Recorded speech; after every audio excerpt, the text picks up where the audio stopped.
Hey, I'm Kev and welcome back to MotoGP 18 has Mario. He was on the podium in Italy last time out. Can he go even better around the TT Circuit Assen in the Netherlands? As here goes Mario for the first of 3 laps here in Assen in qualifying. Let's see what this grand old circuit is like. Let's see if it's any different like we've seen with Mugello and Jerez being majorly different, and I can already tell this circuit probably the most similar so far, at least in the first sector. Not too different at all. There's all that left-hander incredibly tight. Oh, now it's a bit different. Now you've got some real kinks going on in front. As we're 10th down in the first sector, that's not bad at all. That might be our strongest sector as well. That hasn't always been going to us in the past. So let's see if it remains. Oh, we're up. We're up. As on this side we had some rain overnight, but it's drying out as a track full of large pot isn't too different for the most part. Just in slight places it feels a bit wider. It was very different as you saw out that very slow left-hander it did. But apart from that, it's not too bad at all.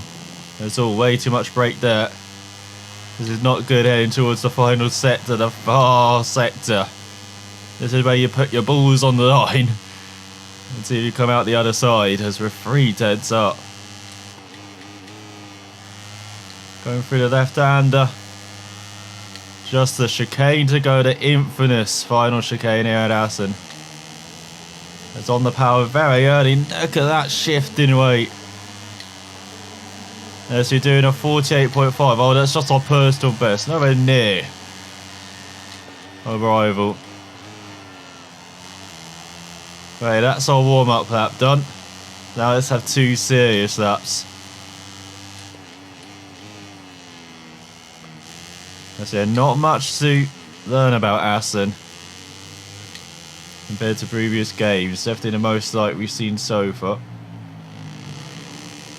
We'll go out of the slow left-hander. Surely that's quicker than our previous lap. Still 7 tenths off in the first sector. 7 tenths. That's absolutely ridiculous. Maybe the settings are just not right. I mean, we're just using the same sets we did in Mugello. At least we lost less than a tenth in that sector, or we could have been on a power much earlier there. You can see so much curb to use on the outside. They'll break ourselves into the left-hander, that's always useful. And then through the right, we've got a buddy with us. We're going to go through the next one. They're forcing us right a bit, which is not helping at all. Here we go, side by side into the faster. Just what you want. Let's go alongside number 6, 1.4 back. What is he doing? We're qualifying here, buddy. Don't expect us to back off.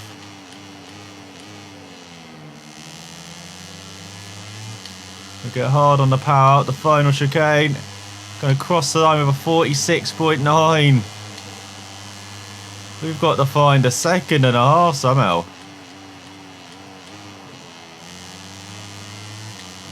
There we go, our final effort then. Going to be really attacking here.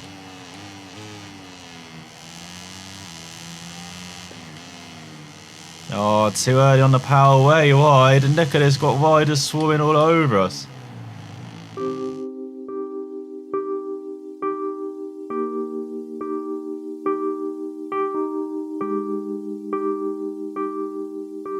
So we've got the Spaniards at the top again, followed by the Turkish fella. As we look down the field, got your usual suspects in the top 10 now, with the Colombian. Sean Kane 14th, Dan Jones 15th, Max Cook ran out the top 20. There is McDonald right at the back. Once again, just like in Jerez, a few tenths off Leibenberg, the South African. But what an end to his qualifying. He was going quicker, I felt like, before he got wiped out. As they are looking at the grid then. Somehow we've got to get into those 45s in the race. As you look outside the top 10, there are all your 46s. And now here's your high 46s. Just a few minutes to go until the Grand Prix begins. Assen, the motorbike university, is once again ready to put everyone to the test. So here's McDonald revving up for another full-out race. Let's get underway from the back. Got to turn everything off. That is one aspect I find really annoying. Traction control on full by default and EB as well. And I don't want them on at all. And I can't even get rid of the damage at the bottom. Damage indicator. Because otherwise I can't change that. That is infuriating at the moment. But we made a decent start with McDonald. Charging his way through the field. It's once again very wide on the left-hander though. As he makes it 3 wide on the exit. Oh, he's got some marbles on him, does this kid. This 25-year-old kid. Let's go through the right. We're going through the outside, through the left. Oh, he is attacking hard in the race. Attacking hard in this opening lap. You can see a point right in front. As he's taking some alternate lines as well as McDonald. Getting involved right in the middle of the pack. Qualifying might not have been his forte, but racing definitely is. As he's just pushing everyone wide now. And they're trying to push him wide back. As he sticks to the outside of the left-hander. The right-hander, should I say. Here we go. This is where you win or lose. And this I use the loser, unfortunately, the riders in front. And the breaking into the chicane has a little look. Not quite making it through as we cross the line. McDonald just outside the point, so you're getting one more place. Let's go through the first corner. That's the one thing about these remodeled circuits as well. There's so much you can use on the outside now. Not just the curves, but the concrete. As there we go, McDonald got a point on the board at the moment. So use some rear brake for the left hand to see if that helps. Well, it would have helped if he actually braked properly. So that was very messy, and as you see, he dropped back slightly. As we got Sean Kelly behind. The F1 stat man. Oh, so sometime rider, and it's like. We go for the left hander. This is our sector. This is very short sector. The Fast Kings. But we're right in the back of a top 10. Which, considering what you saw in qualifying, is not too bad at all. Go for the left hand. You got Hurthouse behind. Just try and get hard on the power. Not working at all. Apart from that exit. Look at that exit. Sucking up to the back of 14. Here comes McDonald for 14th, for 13th.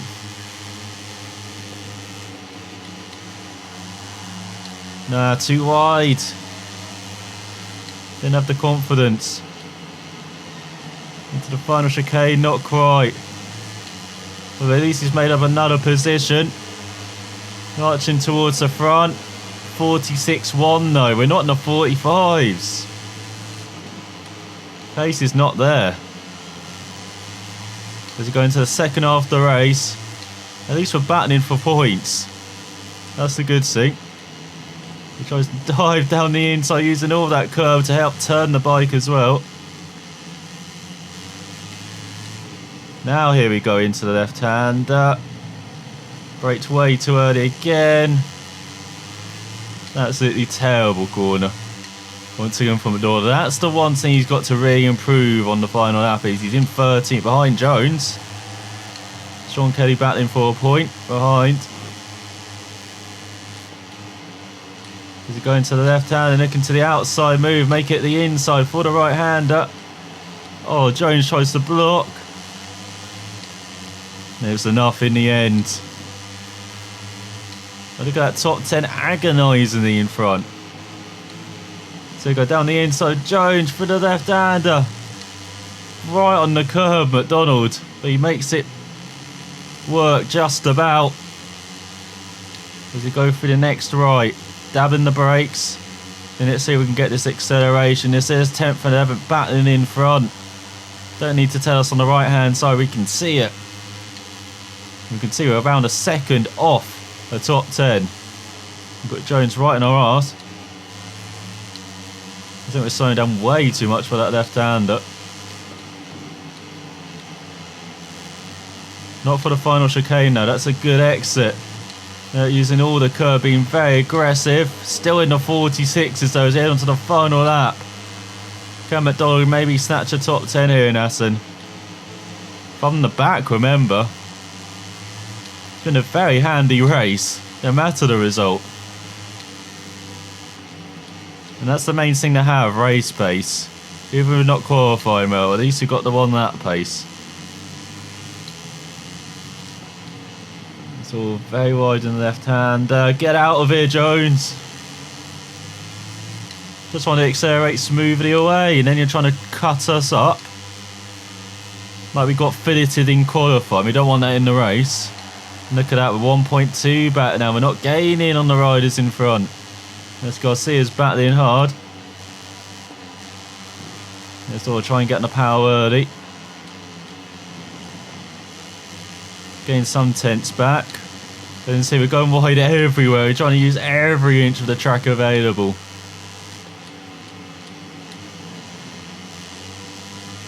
Let's go for the left, a bit late on the power. Got to be on that power instantly. Got to keep the momentum up on these bikes. Just going to use lots of curve. Getting a good exit. Getting maybe some slipstream off 11th. As we head towards the final couple of corners on this final lap. Garcia half a second in front. So tries to push it through the left. Don't think that setup just has enough bite maybe. So it's not happening as we go through the final corner. Bit adventurous that line. And still just a 46, but it's some points. Why are you shaking your head, McDonald's? That was a decent result. As he earns some points to go up some levels up into level 5. As there's another Spanish 1, 2, Turkey 3, 4, Czech Republic in 5th, then Japan, Spain, Brazil, Australia, then Belgium around at the top 10. You can't accuse Red Bull rookies of not being international. As there is Stuart Garcia, there is McDonald for 46-1, his fastest at 5.7 off the winner. Ahead of Dan Jones, a Brit scoring some points. There's the Italian who finished 10th last time out, 15th this time, beating Sean Kelly by a couple of tenths to the final point. As there is Leibenberg in last. So in the championship, there's a change at the top. And the Turkish rider's up to third as a Japanese rider, and McDonald's dropped down to 8th. He's still got a solid amount of points, but he's not going to be challenging for the championship this season. This is a big jump. The other Turkish rider up to 9th. Same for the Bell jump into the top 10. You can see the Colombian Stuart Garcia losing out down to 11th. He's got through the field. Dan Jones up to 16th with his first points of the season. Now 19 riders to score points so far.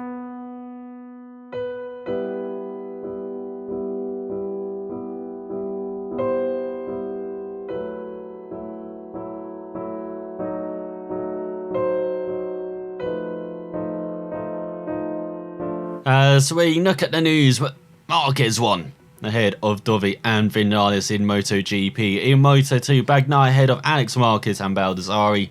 In Moto3, Canet, Martin and Rodrigo are your podium finishers. So maybe not the finish that McDonald wanted, as you can see in previous throttle management, ride position, lean angle and brakes management as well, thanks to that result. But still, it's more points scored as we head to the halfway mark of the season. There's Sachsenring in Germany, a bit of an unusual circuit, anti-clockwise, incredibly undulating, very much a circuit of two halves, incredibly tight and twisty in the first half, and very much wide open, very wide corners in the second half. That probably will suit McDonald a bit better than Assen did. We will find out next time. South watching, and I'll see you then.